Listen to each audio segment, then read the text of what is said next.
Okay, greetings everybody. Keith here. Hoping everybody's having a good day, enjoying life, living life, loving life.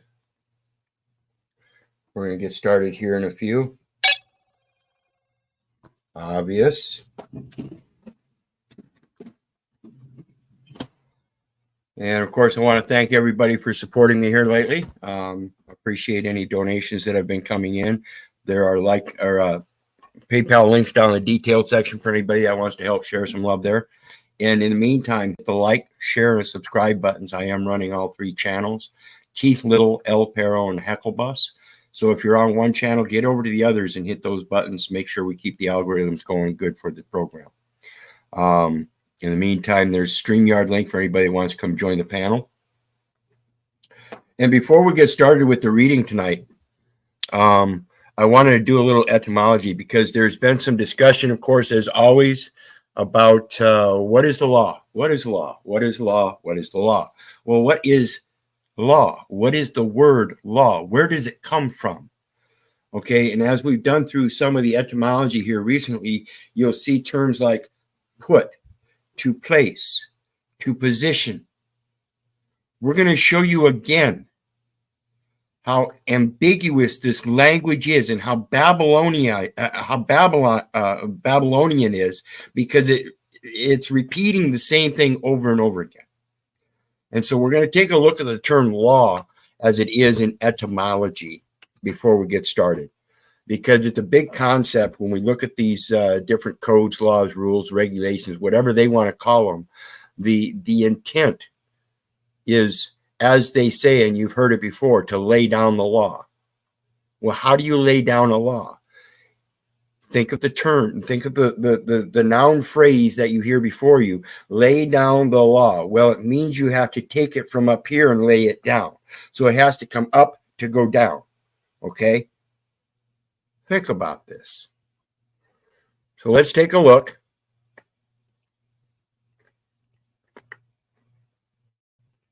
At law, etymology. Law as a noun. Old English lagu, plural laga, combining form la. Ordinance. And before we go any further, I want to remind everybody of the ordinance. Jeremiah 1:5, before I formed thee in the belly, I knew thee.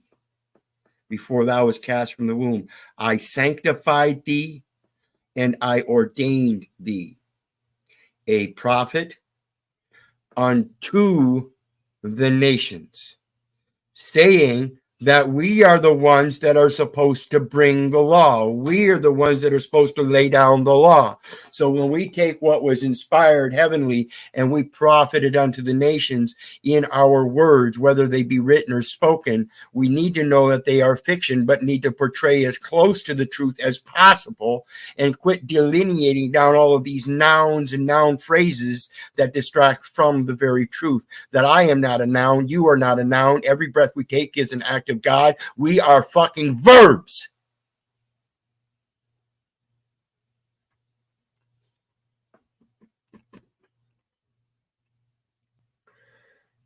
So let's take a look at it. Continue. Rule prescribed by authority. Who prescribed it before it was scribed? They're telling you, even in the English language. So you're using an English language that is a modern language of multiple languages, which is a Babylonian language. And they're telling you to go back to the beginning before it was scribed. Regulation, district governed by the same laws. So when we get a melting pot of a bunch of different cultures and it becomes agricultural, you're not operating by the same laws, you're operating by agricultural laws, and your manual labor is being turned into agriculture. You become the commodity. Also, sometimes right, legal privilege, from Old Norse, lagu, law, collective plural of lag, layer, layer, measure, stroke, as in strike, you know, to hit, to measure, to take, layer, to lay, to set, to put, to place. They're all the same thing. They're putting you in a different place of measure. Why are you taking a greater measure and reducing it? Why are you accepting that greater measure in its reduction? Literally, something laid down, that which is fixed or set. And it is already laid down in ancient scriptures, an exception to the rule of hearsay that defeats all of their laws, because their laws are based on those scriptures. That's the shit they adopted to write those laws in the language that they used, which was an adoption of multiple languages going back earlier in time.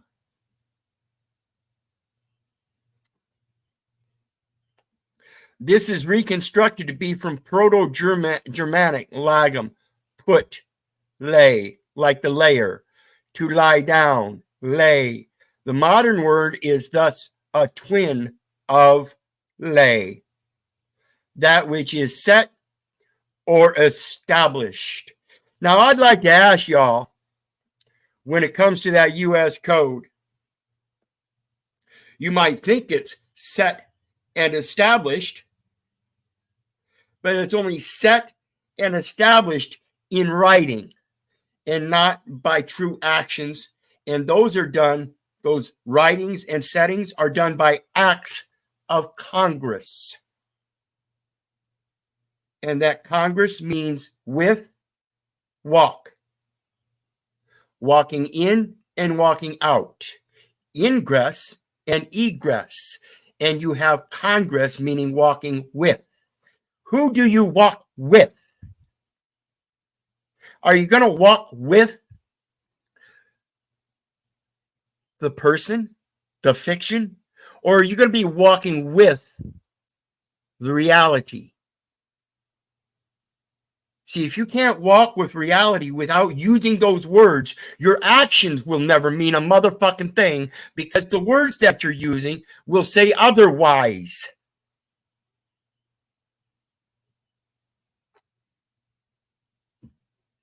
Let's take a look a little bit more.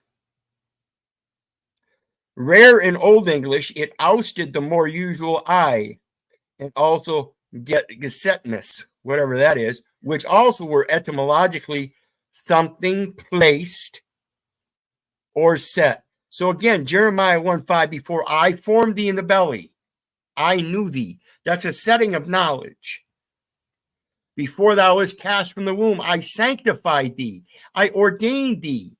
That's the expression of the knowledge and where it comes from. A prophet unto the nations, an expression on where it's supposed to go. Telling us something greater we got, and we're supposed to give it out. We are the pass through.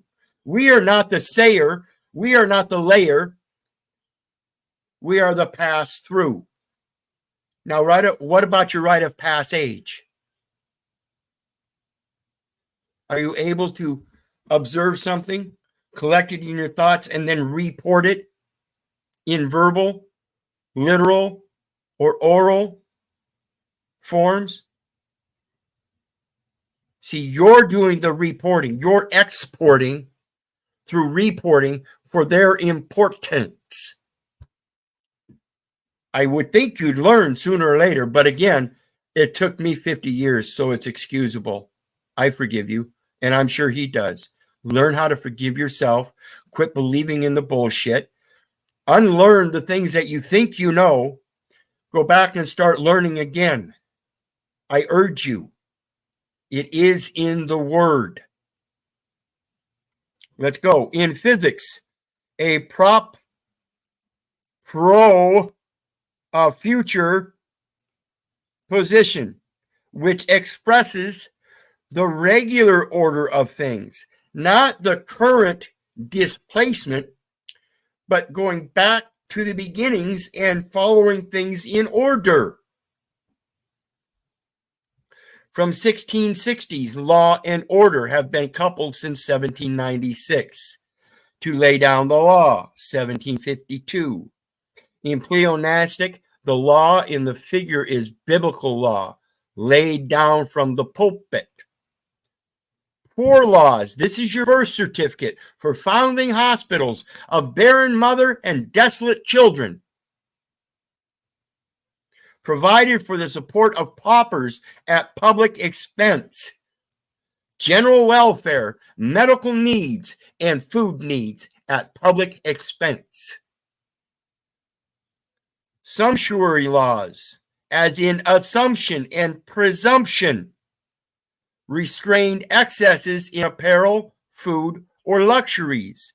Sumptuary laws, presumptive laws, assumptive laws, restrain excesses in apparel, food, or luxuries. So every time you're out there trying to do the best you can, they're going to come in and take a little bit because you're getting too fucking successful.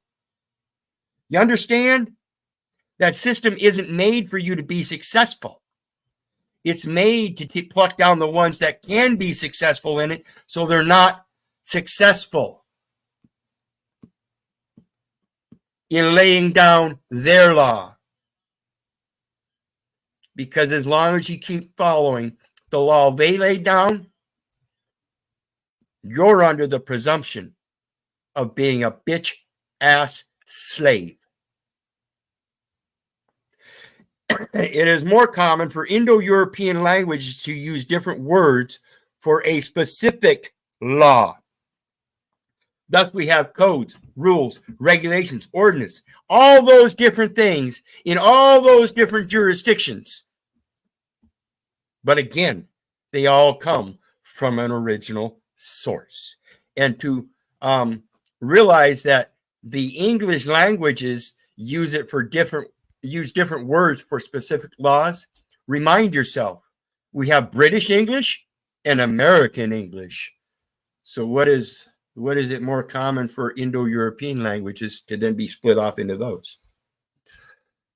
You see where we're going? Every day we go forward, we misconstrue the languages before us and start creating new languages and never going back to the original. There's a problem with that, folks. And for law, in the general sense of institution or body of laws. What's your body? Does it have laws? Does it act naturally and spiritually rather than manually? Or do you operate manually under a military post, wearing uniforms, covering up your nakedness of the full armor of God, in shame and pity and blame and accusations and fear? It's sick. It's a psychological disorder. It's immaturity. It's cognitive dissonance. Refusing to let go of the fiction because you know the life of being real is going to be so much harder. It's laziness. It's gluttony. That's why he's a respecter of no person. For example, Latin lex, a law, ius. Remember that? Where do you see that? A right, especially legal right or law. In Indo-European words for a law are most commonly from verbs. To put, place, set, lay. Yet everybody gets disposition by the noun. I've been telling you people this for years. You are not the name. You are not a noun. You are a verb, such as Greek thesmos from tithemi, to put place. Old English dom from pi, dhe, to put place, set. They all agree the same thing. Lithuanian įstatymas from statyti, cause to stand up. So when they want to lay down the law, you have to help the law stand up. I'm not here to destroy your law. It can operate the way you want it to, but it doesn't affect me. And like I said, I'm here to perfect the law.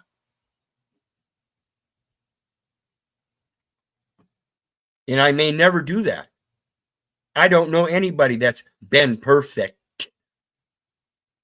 as we seem to think that term out. Perfect. Confection. Isn't that what they do with candy, sugar at the carnivals? They have candy confections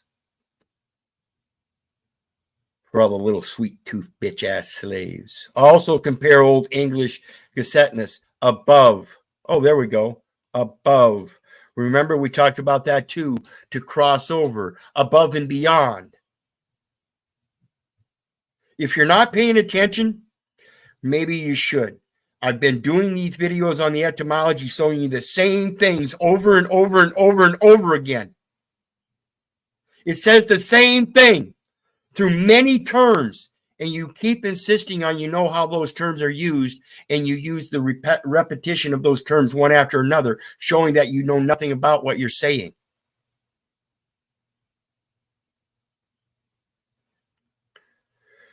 Statute, from Latin statuere. Statuere being solid and standing in place, meaning you don't budge. You don't give up your square. You stand solid. You bring your statute by breaking the presumptions and assumptions of their sumptuary laws. Again, I'm not here to destroy your presumptions and assumptions. You can keep them. But when it comes to me, we deal with truth. You don't like it, go back to your laws and your bitch ass slave life. Leave me out of it. German gets a law, statute. From Old High German, Gesetzlieder, a fixing. It was already fixed at birth. Determination, assessment. With setzen, modern German setzen, to make sit, set, put. See the difference? To make sit. Cause to stand up.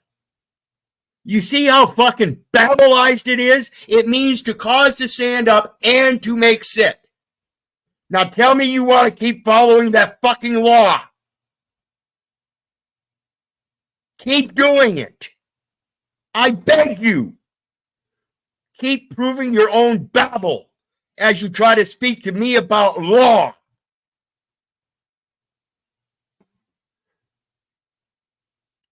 Words for law in the general sense mostly mean etymologically what is right, and often are connected with adjectives for right. You see the difference? That little term in there is what is right now. I don't give a fuck about your Moses law. I don't give a fuck about Jesus. I don't give a fuck about God. What I do care about is the truth that all three of those characters in noun form represent that I behave like as a verb in every breath I take, making sure that when I exhale, I recognize that I'm also giving. Every breath I take is a gift from the plants, and every breath I give back in return, turned into that carbon monoxide, is a gift back in exchange. Equal consideration at the most basic level of life and natural existence. Who the fuck has a right to interfere with that? You tell me. You tell me. Under their conservation laws, trying to promulgate that they're protecting that wildlife. That's the Babel you live in. That's the agriculture that you live in. And often are connected with adjectives for right, themselves often figurative uses of words for straight, upright, true, fitting, or usage, custom. Such are Greek nomos. You see there? What's that look like? Does that look name, nomos, as in numismatic? What is numismatic? Does it take a breath of air to run a numismatic gun, an air gun? French, droit, droit, droit, non-droit. Spanish, derecho. You know, in Iowa, we had some derecho storms move through. It was high winds, straight down bursts of high winds, laying down the natural law. From Latin, directus. Oh, goodness. You mean giving that directive under full acquittance and discharge is not laying down the law?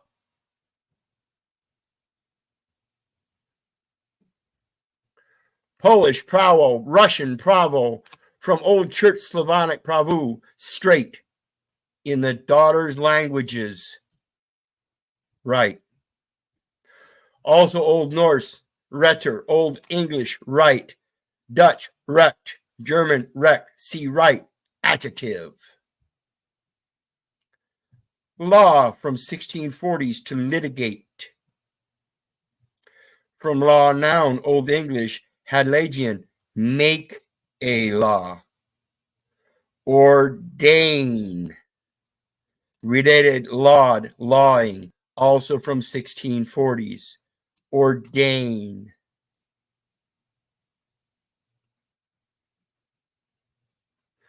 AE, as a word, it can represent Old English law, especially law of nature or God's law.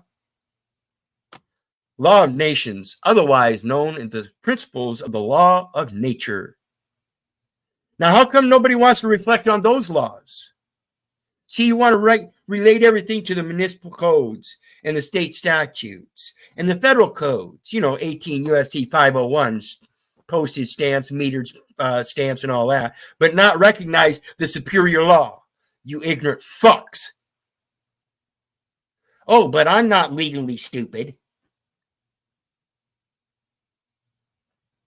I'm well versed in legal, but you don't understand the English language. Good job. Good job, you bitch ass slaves. Hence, legal custom. Marriage. From Proto-Germanic Iowa, cognate with Old High German Iwa, Old Saxon Eo, according to Buck, probably literally way. The way, the manner, the custom. To go. Like we were talking about ingress and egress with Congress, to walk in and out, to go here or to go there.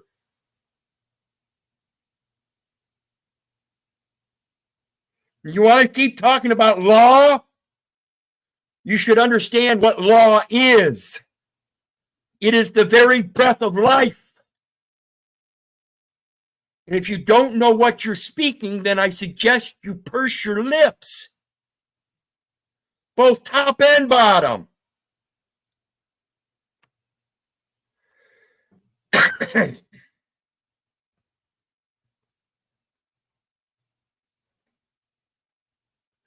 Lay, noun 2, act of laying. Again, it's the verb, it's the act. From lay, the verb. From 1580s, a wager. See, every time you lay your pen down on that piece of paper and sign in ink, on that piece of paper that's laid on a table that was previously blank, and somebody laid some terms and art marks on it and strokes.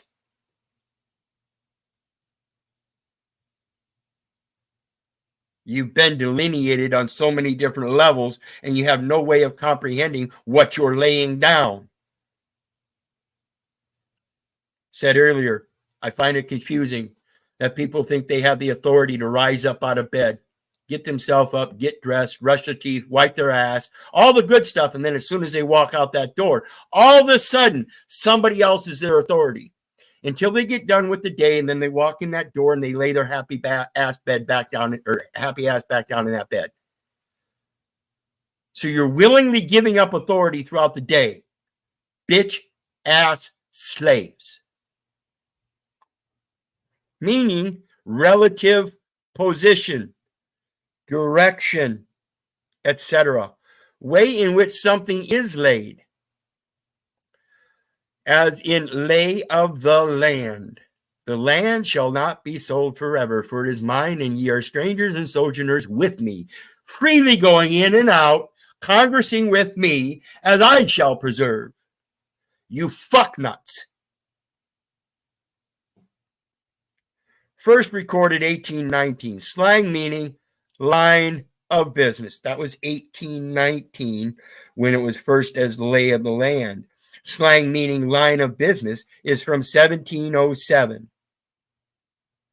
Suppose they was doing business on that land long before they determined what the lay of the land was.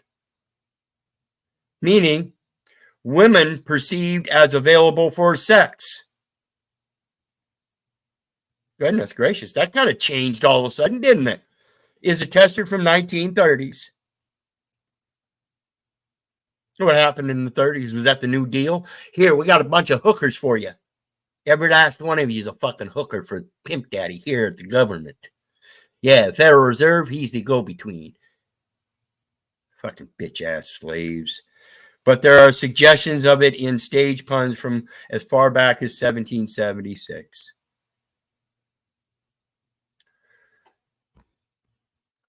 Lex talionis, law of retaliation. An eye for an eye, a tooth for a tooth. From lex, law. See legal. So is the Bible scriptures, or is it a law book? Does it have legal terms? Or is that what the English language or other languages determined was their legal use? And since they get to use it legally for this, they get to convert it legally too, right? Fucking idiots. What is a talon? Talionis. Other legal Latin phrases include lex domicili. What's your domicile? The law of the place where the person resides. Does the person reside on the land, or does it reside in your soul? Do you use the law of your soul, or do you use the law of the land? Oh, wait a minute. Maybe he's so far existent from that body in the land that he only exists in paper. Now you have to, better use the manual laws. Fucking bitch-ass slaves. Law of the place. Gamete. Husband, from gamian, to take to wife, to marry. So if you're going to marry a woman that's going to sit there and spew all of her words, and you're going to listen to her like a fucking beta cuck, you didn't have the spirit in your first place to begin with.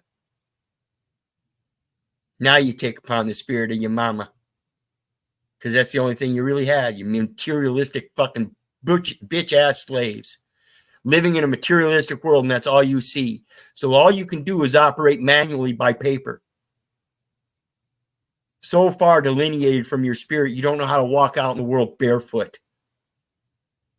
Sickening. To marry, source also of Greek gambros, son-in-law, father-in-law, brother-in-law, Sanskrit jaima, or jamai, brother, sister, jama, daughter-in-law, Avestan, zama, tar, son-in-law. Okay?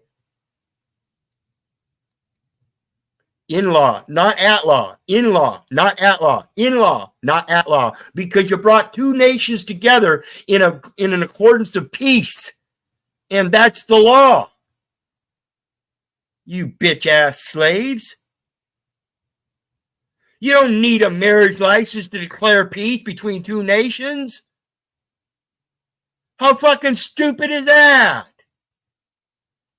Fucking bitch-ass slaves. You got it all upside down and backwards. Don't even realize it. I've been telling you this for years. Deuteronomy. Second law. You know, Leviticus in the scriptures are known as the first law. Deuteronomy is known as the second law. You should read them. Corinthians, that's your psychological development. Corinthians will explain your psychology, your emotions. Isaiah, it's going to teach you how to sing. See those scriptures? And this is why I refer to the King James Version, the way I comprehend them, because of my studies in the English language, and I'm able to relate those scriptures in the beauty that they are. I understand those different books and how they work. John, that's the word.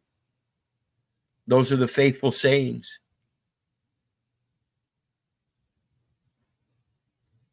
You really need to get back to some origins. Otherwise, there's no fucking way you can pass on a spirituality onto your children, your next generations, if you ain't got it. So I urge you to start digging deep.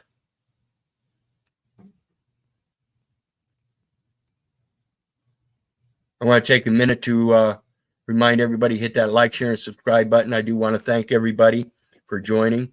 Got Rob Johnson, Libra Justice, Channel 3. Jen, always good to see you. Faithful supporter, Jay Phillips. Kara, again, gratefully appreciating for all the donations and everything. There are PayPal links down there for anybody that wants to share some love. But make sure you hit that like, share, and subscribe button on all three channels. Keith Little, El Hotep Secondly Pero, or El Pero, excuse me. Hotep Secondly is the full part. And then Hecklebus. So be sure to hit those buttons, and we're going to continue on and finish up here. Abrogation, annulling of a law by legislative action. So when these people send me an envelope in the mail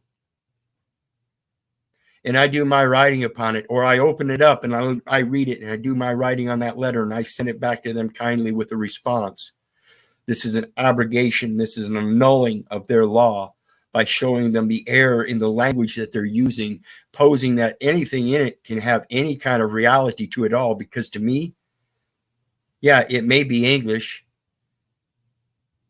but you babbled in it.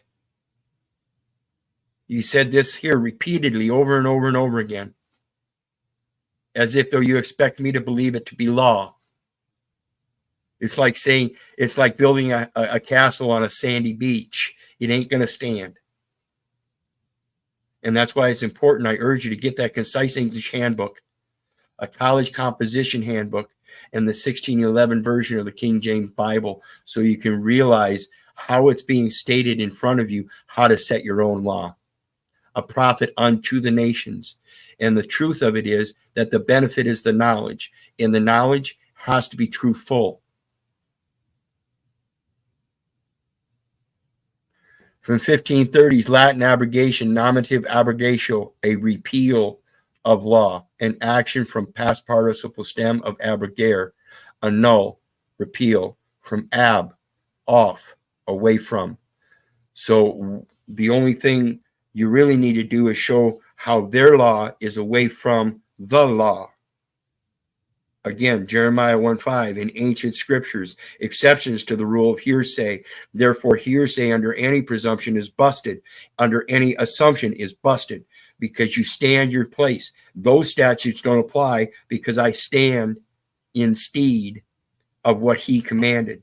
He commanded, and it was done. He spake, and it stood fast. And I'm going to tell you the exact same thing he stated. Before I knew thee in the belly, before I formed you in the belly, I knew thee. And that's because somebody else said that, and the whole world has been agreeing with that all along. You can't beat that presumption until they destroy that book. It's not my book, and it's not their book. But the book itself stands so long because so many people have faith that we truly are redeemed, as it states in that book, very simply.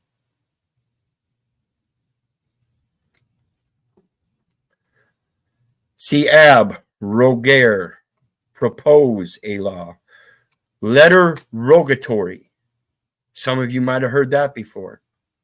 Subrogation, as in abrogation. What you're doing is you're subrogating the abrogation of the rogatory. See, there's already a law proposed to owe no man anything but to love one another, for to love one another is to fulfill the law. Why is everybody breaking the law?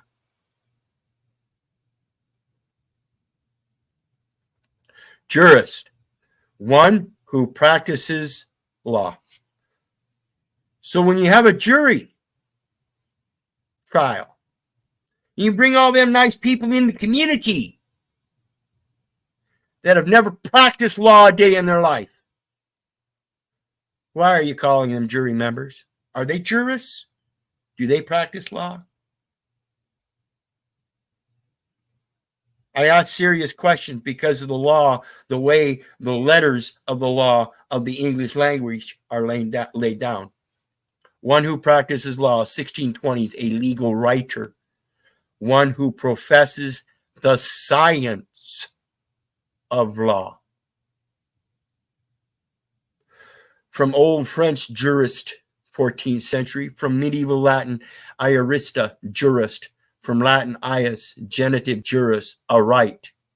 Especially legal right or authority, law, formula, a word. So basically what it is, they have a right to lay down a law. What they don't have a right to is to say that it applies to you. That would be assumptive of them, and for you to take upon that assumption and follow it would be presumptive of you.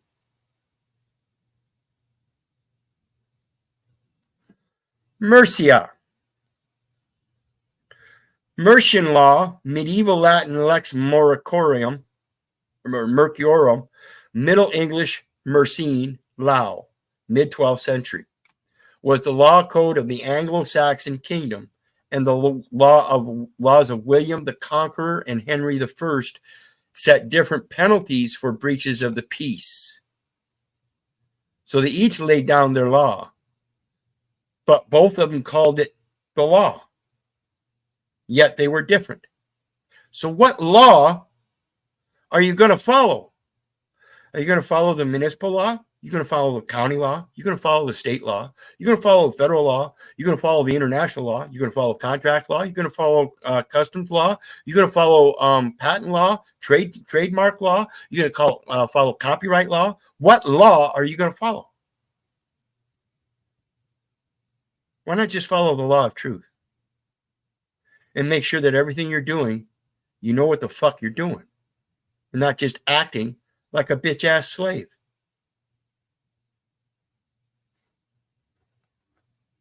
Insomnia, plaintiff, sanction. There you go. Sanction, legitimate. Make lawful. How do you make something lawful when it was already law? You see the problem with that one? Sanction, a law or decree. From Latin sanctionum, nominative sanctio, act of decreeing or ordaining. Before I formed thee in the belly, I ordained thee. Okay? What don't you get? I don't understand it. I really don't. So anyway, I'm going to finish up with that reading that we're supposed to do. It's only going to be a short bit.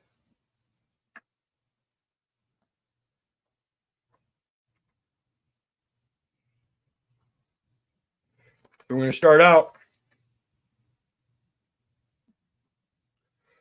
from last night. This dearth of knowledge, not only about the perpetrators, but also about the functioning of their host institutions, has not stopped some interpreters from making assertions about them. Although the most striking fact remains how few even bother to address this subject, let alone take it up at length at all. And what they're talking about is the other institutions that were subject to the government powers at that time: libraries, the stores, the restaurants, the theaters, the gas stations, All these people that were conducting business, both Jew and German alike, were slaves to the system. Now, the system of that government body was used against certain of those citizens that they just reneged anymore. They called them the blight of the society, and therefore they were going to annihilate them as if though they were a pest. And that just enhanced the other portion, the German people, to say, oh, okay, well, that sounds okay to me if it's a problem, which helped them overcome the fact that thou shalt not kill. Well, we'll kill them because they're a pest. And that ideology spread quickly because it was convenient. See, in the industries, no matter what kind of economy you're in, if you destroy a large portion of that population that has access to that economy and is making money on that economical wealth, to get rid of them opens up venues for the rest of the people to continue to grow and prosper. It's just like pruning a tree or a plant. It's the same thing. It's a natural activity, and these military leaders know this. You should too. One explanation argues for external compulsion. The perpetrators were coerced. Like I said, the economics of it, they're part of the economical fortune of the nation, and there's supposedly a part that's going to cost them as pests. So yeah, let's get rid of them. That'll help me prosper even more. One mechanism, one compulsion, their own fucking greed and gluttony allows them to lay down a law that is just preposterous. It's happening in America today. It's happening all around the world today because bitch-ass slaves never learned anything about it. They were left by the threat of punishment with no choice but to follow orders. After all, they were part of military or police-like institutions. Every post office is an inland marine installation. Do you have a diplomatic post or a military post? With a strict chain of command, demanding subordinate compliance to orders, which should have been punished, or which should have punished insubordination severely, perhaps with death. Put a gun to anyone's head, so goes the thinking, and he will shoot others to save himself. A second explanation conceives of the perpetrators as having been blind followers of orders, that they just didn't know what they were doing. I don't see that. I do not see that. Every nation around this world knew what was going on. So you can't tell me that outside information couldn't get in to the institution that was perpetrating the whole fucking thing of the story that the entire outside was talking about. There's no way you can keep a family secret from the family. A number of proposals have been made for the source or sources of this alleged propensity to obey. Hitler's charisma. It says the perpetrators were, so to speak, caught in his spell. I don't think he had charisma. I think he used language to entice the people to believe that the Jews were, in fact, a detriment to them. It's a very simple concept, especially when you're dealing with a populace that is materialistically driven by greed. Bitch-ass slaves. Keep chasing that bag. A general human tendency to obey authority.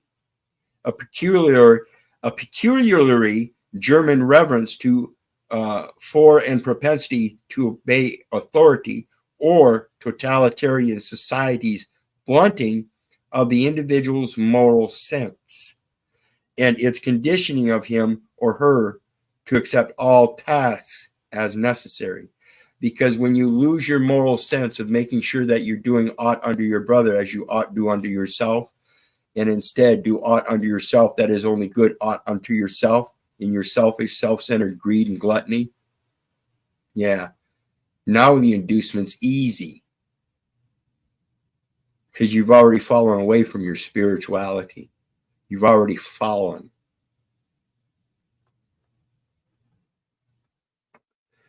So a common proposition exists, namely that people obey authority with a variety of accounts of why this is so.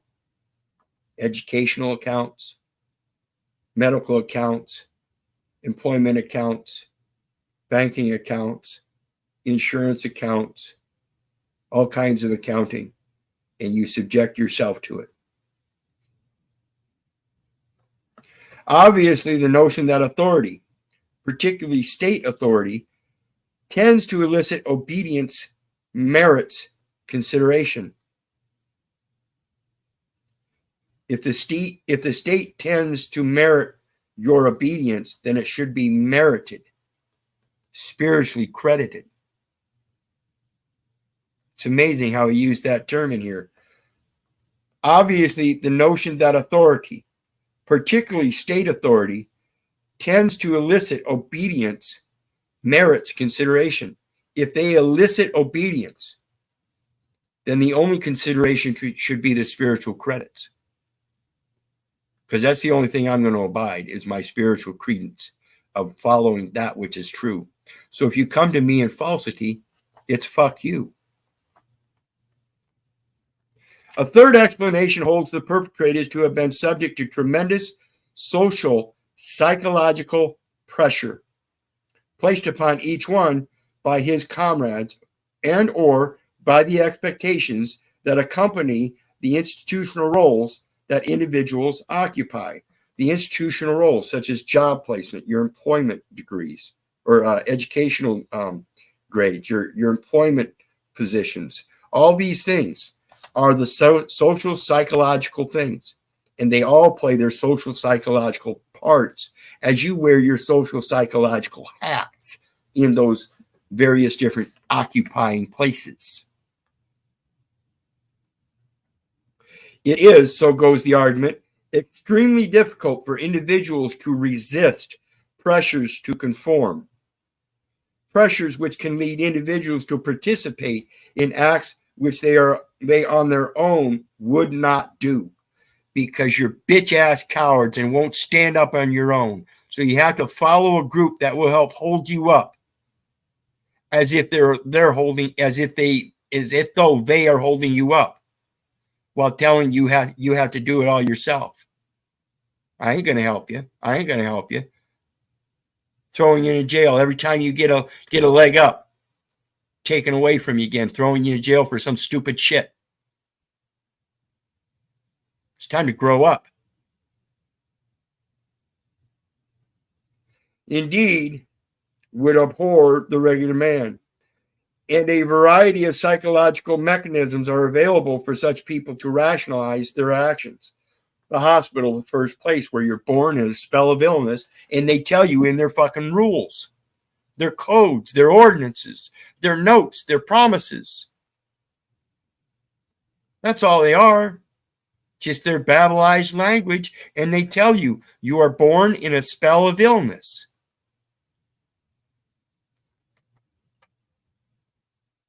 And that's how they rationalize everything.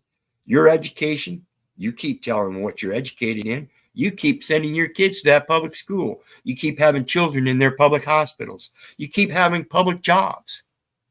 You work at a public restaurant, right? Oh, no, but it's privately owned. No, but it's a public restaurant. So now you have a public onus. To have a public onus, you have to provide for the public monetary means. You didn't charge them people a private entrance fee and then give everything freely.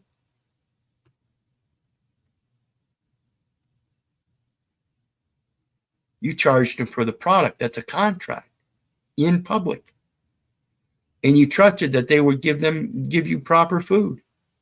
Come to find out, you've been eating processed foods for a long time, ain't you? Oops.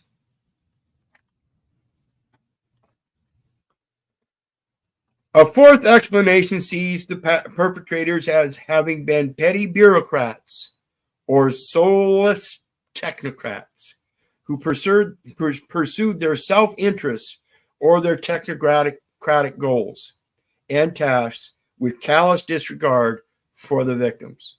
Most certainly, there were many of those too. It can hold for administrators in Berlin and America these days, the United States, and many other nations around the world, as well as for concentration camp personnel. You know, we have Indian reservations that concentrate people in one area.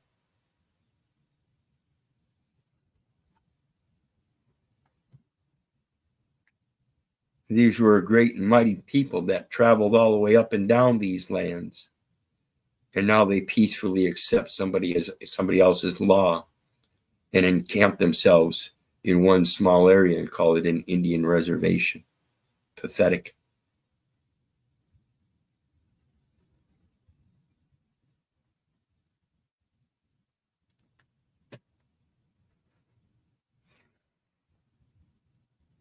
They all hold careers to make, and because of the psychological propensity among those who are but cogs in the machine to attribute responsibility to others for overall policy, they could callously pursue their own careers or their own institutional or material interests. And that's what they're all doing. They have the cogs in the wheel that mechanize that for them, and they're using that for their own material gains, just like you are. See, you're all just trying to keep up with the Joneses, just like the good bitch-ass slaves, always reaching to be at the top of the hill, not knowing you're already on top, no matter where you go. Strangers and sojourners with him, except that you forgot he's with you. Pitiful. The deadening effects of institutions upon the sense of individual responsibility on the one hand, and the frequent willingness of people to put their interests before those of others on the other, need hardly be belabored. Owe no man anything but to love one another, for that is the fulfillment of the law. Do unto others as you would have them do unto you. So you go around charging people and making false accusations. Good job. A fifth explanation asserts that because tasks were so fragmented, the perpetrators could not understand what the real nature of their action was. They could not comprehend that their small assignments were actually part of a global extermination program.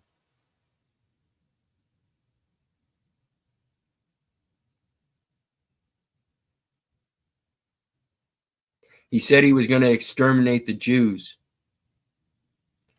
while America looked on with the general population very largely made up of Jews.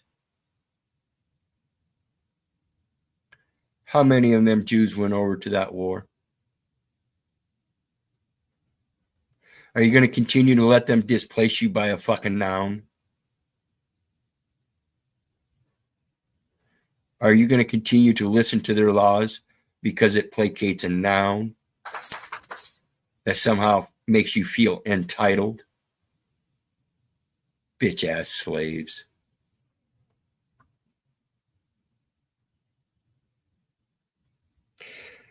To the extent that they could, this line of thinking continues. The fragmentation of tasks allowed them to deny the importance of their own contributions and to displace responsibility for them onto others.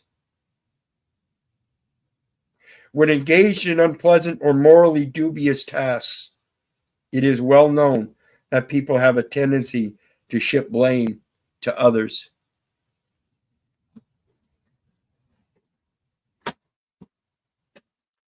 See, I call y'all bitch-ass slaves because I was a bitch-ass slave before. I learned how to take that blame for myself repent, and change my ways. And all you motherfuckers insist on asking me how to do it, how to do it, how to do it. Keep asking me what papers to file, what documents to sign. And I'm telling you, that's what I fucking quit. You want to talk to me? You do so in private. And we get things straight right from the start. So anytime you want to communicate with me and you have a problem with me showing you how you babble in your language, that's exactly why I tell you, you do not want to be my friend. You better learn how to fucking speak up. You better learn how to coin your words or purse your motherfucking lips. And if you can't speak to me, then I'm telling you, you don't want to be my friend.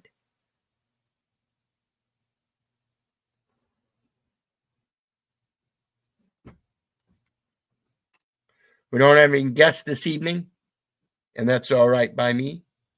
So I'll just put out my thanks again. Phil Peterson, Moonbug, thanks for joining.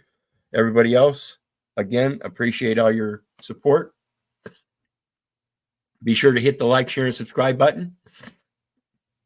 And remember, folks, if you think I'm a little rough, that's okay. I'm not going to cupcake you. You're full-grown adults. If you don't like what I say, I don't give a rat's ass. So remember, I love you, and I don't give a fuck whether you love me back.